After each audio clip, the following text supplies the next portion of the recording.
Rain pounded the windows of the Naval Training Center as Sarah Martinez checked her uniform one last time. She was 28 and had already survived the toughest military training on Earth. But today felt unusual. Today she was starting a new job where nobody knew who she was, where her achievements hadn't arrived before her, and where she'd need to prove herself from scratch. Sarah had served 6 years with an elite Navy SEAL team, among the first women to finish the infamous training program. Her assignments had taken her to the world's most dangerous places, from Afghan mountains to dangerous waters near Somalia. She'd rescued people, taken out important targets, and won respect from some of the military's fiercest fighters. Yet all that seemed to disappear as she walked the halls of her new station. The transfer came without warning. Following an especially tough mission that went wrong in Syria, Sarah's boss suggested she take a temporary position back home. The official explanation was to train new recruits and pass along her knowledge to future naval officers. The real reason was that Sarah needed time to deal with what she'd seen on that last mission. Images that would trouble anyone's sleep. Walking toward the admin office, Sarah noticed the looks. The naval base was mostly men, and while women worked in different roles, seeing a small woman with rough hands and the quiet strength of a combat veteran attracted attention. She'd learned years ago to brush off the whispers and the guesses people made about what she could do. Lieutenant Commander James Bradley was having an especially rough morning. The new training methods weren't producing results. 3 junior officers had called in sick with what he figured was probably a hangover from last night's leave, and now he had to meet some new transfers supposedly here to improve his training setup. The last thing he wanted was another office worker telling him how to do his job. When Sarah knocked, Bradley hardly glanced up from his forms. "Come in," he snapped, his voice carrying the power of someone used to instant obedience. Sarah entered, her stance flawless, her face calm. She'd handled tough commanding officers before and understood how crucial first meetings were. "Lieutenant Commander Bradley, I'm Petty Officer Martinez, here to start my assignment as ordered," she said, her tone clear and businesslike. Bradley looked up briefly, sized up her appearance, and instantly made judgments that would turn out to be terribly mistaken. "Martinez, correct?" he said, returning to his paperwork. "I guess they sent you here because they think we need more variety in our training setup. Well, let me be clear right now. This isn't some public relations game. We train fighters here, not social media material." Sarah's jaw tightened just slightly, but she kept her cool. "Sir, I think there might be some mix-up about my assignment. I'm here to help with advanced combat training methods based on my field work." Bradley looked up again, this time clearly annoyed. "Field work? What field work could you possibly have? Office duties in some protected area doesn't qualify as combat experience, Martinez. I've been doing this 15 years, and I don't need some paper shuffler telling me how to train my people." The assumptions hurt, but Sarah had faced worse. She'd learned early on that some people would never look past her gender, never recognize what she could do, and never give her the respect she'd earned through effort and sacrifice. But she also knew that results spoke louder than talk, and sooner or later the truth revealed itself. "Sir, respectfully, I think you should check my personnel file," Sarah said steadily. "There appears to be some confusion about my background and skills." Bradley's face turned red. "Confusion? The only confusion here is whoever decided to waste my time with this assignment. I don't care what your file claims, Martinez. I can see just by looking at you that you've never experienced real action, never dealt with real danger, never had to make the tough choices that separate fighters from pretenders." The office went quiet except for rain hitting the window. Sarah could feel her pulse quicken, not from fear or worry but from the effort needed to control her reaction. She remembered the villages she'd helped free, the teammates she'd dragged to safety while taking fire, the endless hours of training that had shaped her into one of the world's most elite fighters. "Sir, I understand your worries about the training program, and I'm here to help however you think best," she said, picking her words carefully. "Maybe we could talk about the specific problems you're having with current methods." Bradley jumped up suddenly, his chair scraping the floor. "Problems? You want to know about problems? The problem is the modern military cares more about being politically correct than creating effective fighting units. The problem is people like you get assigned to positions based on what you symbolize rather than what you can actually do." Sarah stayed at attention, hands behind her back. She'd heard versions of this talk before, from instructors who doubted her during SEAL training, from fellow soldiers who questioned her on missions, from critics who thought women didn't belong in special operations. Every time she'd let her work speak for itself. "I promise you, sir, I have no interest in political games or symbolic moves," Sarah answered. "I'm here because command thinks my background can help improve training results. I'm ready to show that belief has merit." Bradley walked around his desk, stopping right in front of Sarah. "Show? What exactly do you think you're going to show? How to file reports better? how to organize supply orders, because that's about all someone with your background can offer to a serious training operation. The scorn in his voice was thick, but Sarah kept her professional manner. She'd learned that responding to such challenges with anger only proved the stereotypes that people like Bradley believe. Instead, she focused on the bigger goal, on the mission, on the chance to make a difference despite the hostile setting. "Sir, I believe my background includes things that might matter for combat training," she said carefully. "If you'd like to look at my service record, I think you'll find some information that would shift your view of what I can contribute." Bradley's laugh was rough and mocking. "Service record? Let me guess, you've got some impressive-sounding assignments that look good on paper but amount to nothing more than office work with fancy names. I've seen it before, Martine. The military loves creating these feel-good stories about breakthrough moments, but when it comes to real combat situations, to life-and-death choices, experience counts more than publicity." The rain kept hammering the windows, creating a steady backdrop to the building tension. Sarah could feel the weight of every mission she'd completed, every life she'd saved, every risk she'd taken for her country. The gap between Bradley's view and her reality was so wide it seemed nearly impossible to close. "Sir, I understand your doubt," Sarah said, her voice staying level despite rising frustration. "In your shoes, I'd want to make sure anyone involved in training had the right skills and background. I'm certain that once you have all the facts about my history, we'll be able to work together well." Bradley shook his head in apparent disbelief. "Work together well, Martinez. You clearly don't get the situation here. This isn't some business team-building event. We're getting people ready for war, for situations where hesitation or weakness can cost lives. I can't have someone on my team who doesn't grasp the seriousness of what we're doing." The claim that she didn't understand military service hit Sarah like a punch. She thought about the teammates she'd lost, the civilians she couldn't save, the burden of command choices that had kept her awake countless nights. The notion that this man who'd never watched her in action could question her understanding of sacrifice and duty was almost unbearable. But Sarah had learned control under the harshest conditions. She'd learned to manage her feelings when bullets flew and lives depended on her. She certainly wasn't going to lose that control now in an office facing nothing more threatening than ignorance and bias. The conversation was heading toward a clash that would change everything, setting up a moment that would destroy Bradley's assumptions and force him to face the reality of who stood before him. The strain in the room was thick and it was obvious something major was about to occur. The breaking point arrived when Bradley made a remark that violated every rule of military conduct and human decency. As Sarah stood at attention, keeping her composure despite the increasingly hostile mood, Bradley's irritation with what he saw as red tape interference hit its limit. "You know what your real problem is, Martinez," he said, his voice getting louder. "You think because someone gave you a uniform and a special assignment, you deserve respect, but respect is earned in the field, not in some diversity workshop. Women like you are destroying the military, making us weak, making us soft." Sarah's jaw clenched barely noticeably, but she stayed quiet. She'd heard worse during SEAL training, had withstood psychological pressure meant to break the strongest people. But there was something especially irritating about hearing such words from someone who'd never tested himself against the standards she'd not only met but beaten. Bradley kept ranting, his face getting redder with each sentence. "I've seen real combat, Martine. I've been in situations where weakness kills people, and I can tell just by looking at you that when things get serious, when lives depend on it, you'd break under pressure. You'd probably cry and beg for help while real soldiers handle things."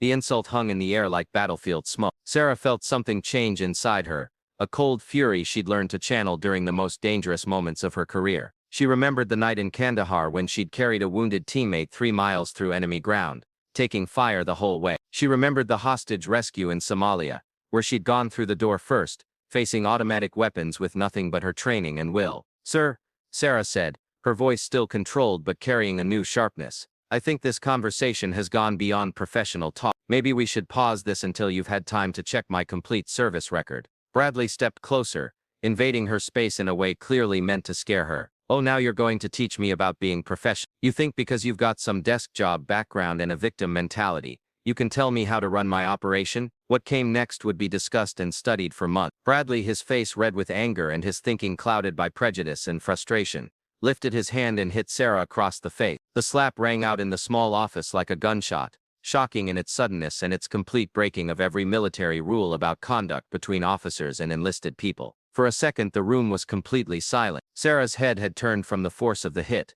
and a red mark was already showing on her cheek. Bradley stood frozen, his hand still up, as if he couldn't believe what he'd just done. The reality of his actions started sinking in right away, but by then it was too late to undo it. Sarah slowly turned her head back toward Bradley, her eyes now carrying a cold focus he'd never seen before. When she spoke, her voice was deadly quiet with an undertone that made Bradley suddenly very aware he might have made a huge mistake. "Sir," she said, each word carefully spoken, "I need to tell you that you just struck a United States Navy SEAL who has completed 7 combat tours and holds awards for bravery from 3 different countries. This incident will be reported through proper channel." The color left Bradley's face as the words hit him like hammer strikes.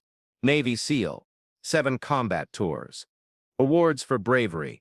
Each phrase drove home how badly he'd misjudged. He stared at Sarah as if seeing her for the first time, noticing details he'd missed before. The way she held herself, the controlled tension in her stance, the total confidence in her bearing despite just being attacked. That's not possible," Bradley stammered. But even as he spoke, he knew it was true. Everything about Sarah's response, her calm under pressure, her obvious fitness, suddenly made complete sense. Women can't. The SEAL program has accepted qualified female candidates for several years, Sarah replied calmly. "I was in the first group to successfully finish the training. My last assignment was with SEAL Team 7, working mainly in the Middle East and East Africa.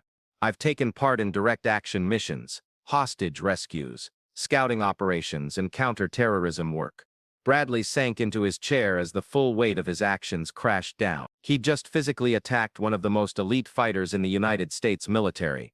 Not only had he shown himself to be prejudiced and a bully, but he'd done it while attacking someone whose combat record likely far exceeded his own. "My commanding officer, Captain Rodriguez, suggested me for this training job based on my field experience and my success mentoring junior team members," Sarah continued, her voice staying professionally neutral despite everything. "The plan was for me to share real combat tactics and help improve the practical parts of your training program." The irony was crushing. Bradley had spent the whole conversation complaining about needing real combat experience in training, dismissing Sarah as someone who couldn't possibly understand the demands of war. Now he was discovering she had more recent and more intense combat experience than anyone else on the base, including him. Sarah reached into her jacket and pulled out a folder Bradley now realized held her complete service record. "These are my personnel files, including mission reports, performance reviews, and award records. I'd planned to share them with you during our first briefing, but you seemed more interested in making assumptions than checking actual records." Bradley's hands shook as he reached for the folder. The first page had a summary that made his stomach drop further.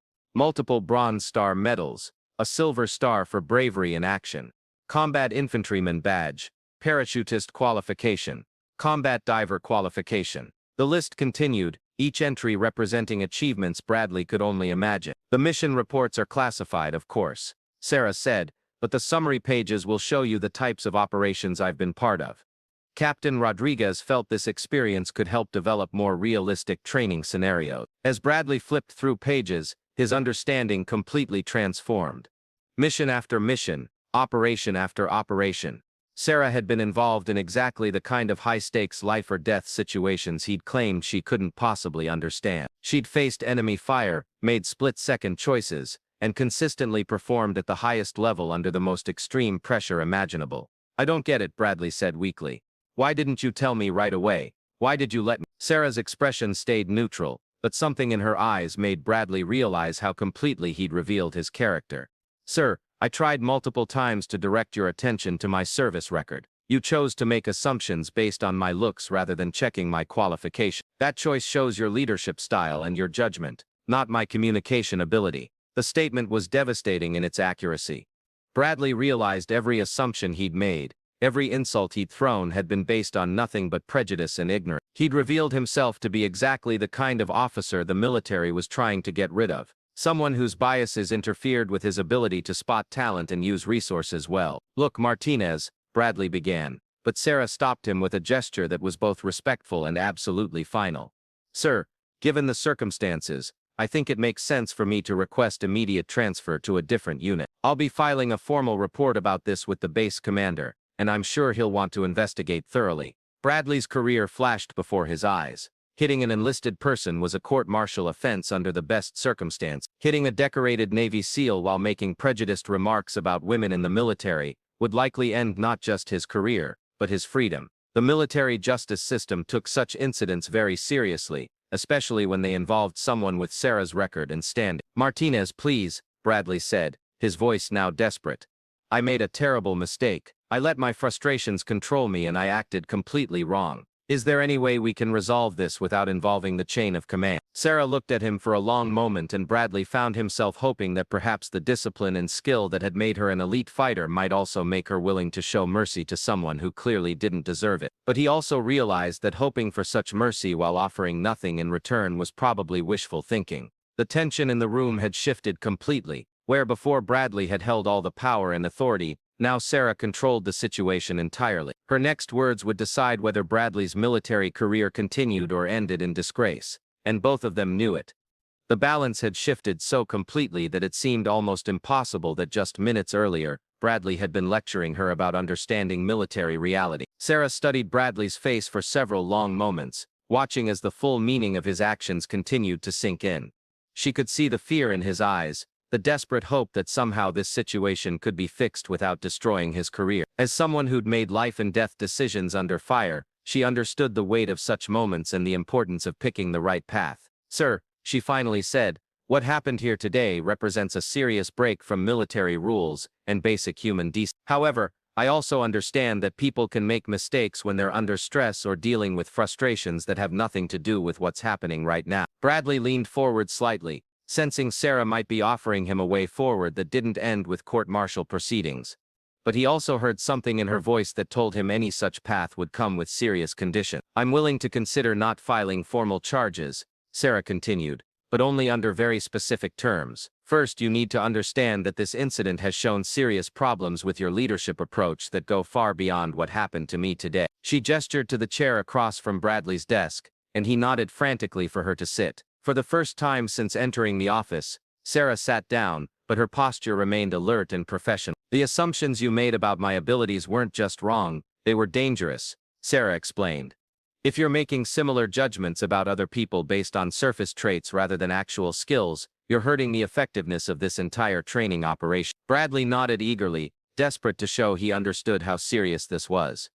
"You're absolutely right, Martinez. I've been under a lot of stress lately and I let that affect my judgment. But that's no excuse for what I did today." Sarah held up a hand to stop him. "Sir, with respect, being under stress is exactly when good leadership matters most. In combat situations, leaders don't have the luxury of perfect information or ideal circumstances. They have to make sound choices based on available evidence while managing their own stress and feeling." The irony wasn't lost on Bradley. Here was someone who'd actually led troops in combat, teaching leadership principles to him, using examples from situations far more stressful than anything he'd ever faced. The role reversal was complete and humbling. "If I'm going to agree not to pursue formal charges," Sarah continued, "I need to see proof that you're serious about fixing these leadership issues. That means making some significant changes in how this training operation works." Bradley straightened in his chair, recognizing Sarah was offering him a way to save his career while also improving the training program. "What kind of changes are you thinking about?" Sarah pulled out a notebook and flipped to a page covered with detailed notes. "I've been watching the training methods since I arrived and I've spotted several areas where real combat experience could improve results. But making these changes will require a leadership style based on working together rather than assuming." She began laying out a series of changes to the existing training program, drawing on her extensive combat experience to spot weaknesses and suggest improvements. As she talked, Bradley found himself genuinely impressed by how deep her knowledge went and how practical her suggestions were. "For example," Sarah explained, "your current close-quarters combat training focuses too much on textbook moves that work well in controlled settings, but fall apart under stress. In actual combat situations, being able to adapt and improvise is often more important than perfect form." Bradley listened closely, taking notes as Sarah described scenarios from her own experience where unconventional tactics had made the difference between mission success and failure. Despite the circumstances that had led to this conversation, he couldn't help but recognize that Sarah's insights could dramatically improve how effective his training program was. "The other major issue," Sarah continued, "is that your training doesn't properly prepare people for the mental side of combat. Technical skills matter, but mental toughness and emotional control under extreme pressure are what separate effective fighters from casualties." As Sarah spoke, Bradley began to understand not just what she was suggesting, but why her commanding officer had recommended her for this assignment. Her combination of extensive combat experience and clear thinking made her uniquely qualified to improve training results. "So, here's what I'm proposing," Sarah said, closing her notebook. "I'll agree not to file formal charges for today's incident, and I'll work with you to make these training improvements. In exchange, you'll formally admit that your initial judgment of my qualifications was wrong, and you'll put new evaluation procedures in place to make sure future personnel assessments are based on actual qualifications rather than assumptions. Bradley nodded quickly. That sounds more than fair, Martinez. I'm grateful for your willingness to work with me despite my inexcusable behavior. Sarah held up her hand again. I'm not finished, sir. There's one more condition that's non-negotiable. Bradley's stomach dropped, wondering what additional requirements Sarah might demand. Given how serious his actions were, he knew he had no room to negotiate. You'll agree to undergo sensitivity training and leadership development coaching, Sarah said firmly. What happened today didn't occur in isolation. It was the result of attitudes and behaviors that have probably been developing over time. Dealing with those root issues is essential for preventing similar incidents in the future. The requirement stung Bradley's pride, but he knew he had no choice but to accept. More importantly, he was starting to recognize that Sarah's assessment was accurate. His reaction to her assignment had been based on biases he hadn't even fully admitted to himself. I agree to all your conditions, Bradley said, and Martinez, I want you to know I'm genuinely sorry for what happened today. There's no excuse for my behavior, and I'm grateful you're giving me the chance to make things right. Sarah nodded, but her expression stayed serious. Sir, I appreciate your apology, but words alone aren't enough. The real test will be whether you follow through on these promises and whether your leadership style actually changes. Over the following weeks, Bradley discovered that working with Sarah was unlike any professional relationship he'd ever had.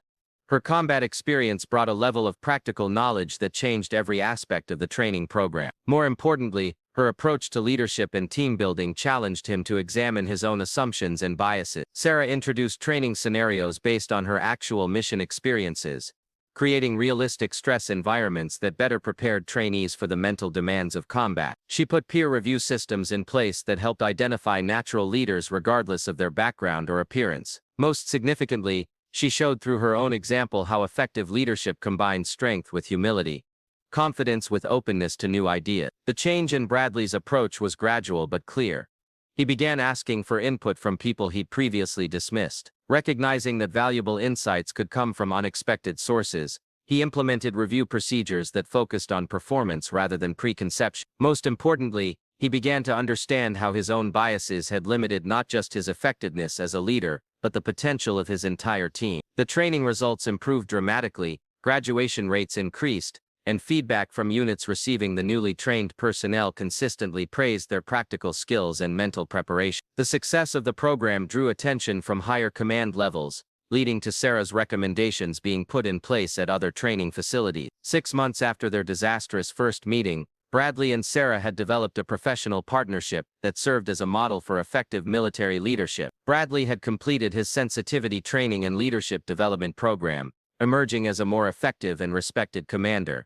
Sarah had successfully implemented training improvements that would benefit countless military personnel for years to come. The incident that had threatened to end Bradley's career had instead become the spark for the most significant professional growth of his life. He learned that true leadership required the courage to admit mistakes, the humility to learn from others regardless of their background, and the wisdom to value substance over surface appearances. For Sarah, the assignment had proven that even the most challenging situations could be turned into opportunities for positive change. Her decision to show mercy while demanding accountability had not only saved Bradley's career, but had also resulted in improvements that would strengthen military readiness and save lives in future operations. The story became quietly legendary within military leadership circles, not because of the dramatic confrontation, but because of how it showed the power of choosing growth over revenge, working together over conflict, and leadership over mere authority. It served as a powerful reminder that the most important battles are often fought not against outside enemies, but against the prejudices and limits within ourselves.